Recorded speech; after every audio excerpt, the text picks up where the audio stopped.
I strongly believe that we will have a hyperinflationary depression. But if we do have a deflationary depression, the cure is still the same: gold and silver. In either a inflationary or deflationary case, the unsustainable fiat world stops, and the entire complex debt-based system collapses.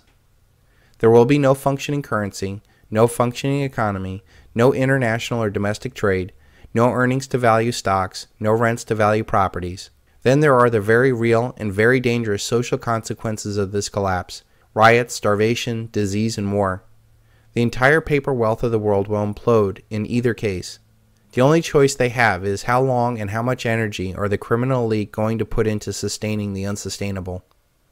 The only thing that will be left standing in both collapse scenarios is stuff that has real, tangible, intrinsic value. Things that people need to live, like food, water, and guns. Commodities will have value, but most will get destroyed since so much of their wealth is determined by credit and trade. Without a functioning economy, what is corn in Iowa worth if there is no market that will buy it? Or worse, how do they plant corn if they cannot buy seed from Monsanto, or get fertilizer, or fuel to harvest and transport these crops? Gold and silver need nothing to show their value. They are worth something simply because they are rare and have uses. I believe a collapsing credit market may actually catapult gold and silver by eliminating major players that have held gold and silver down through paper manipulation schemes. It may also help the gold and silver market as people lose faith in all of their paper assets and rush into the very small precious metals market. For argument's sake, say we do have a grinding deflation, and the nominal price of gold and silver does go down. The real purchasing power of that metal can actually go up in value as all other credit debt-based assets collapse. For example, we could get a market that has no credit available, or mortgage rates are close to 24%.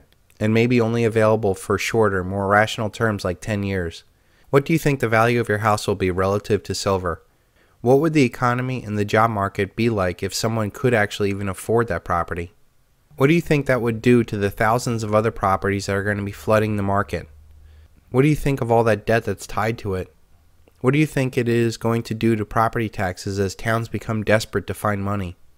You could easily see a house that once sold for $300,000 sell for only $30,000. Silver, on the other hand, might go up because of the rush into real tangible value, but let us just say it does go down from $30 by 70% to $9 an ounce. The ratio to buy that house went from 10,000 ounces of silver to buy that $300,000 house to now 3,333 ounces to buy that $30,000 house. That is a huge increase in real purchasing power during a deflation. And if we do get that kind of crushing deflation, people will walk away from their houses in magnitudes more than what we've seen already in the 2008 housing crisis. I believe that we'll actually see more significant increases in real purchasing power in the more predictable hyperinflationary case. So can we finally move on from this inflation-deflation debate and just say that in either case, the paper debt paradigm is done?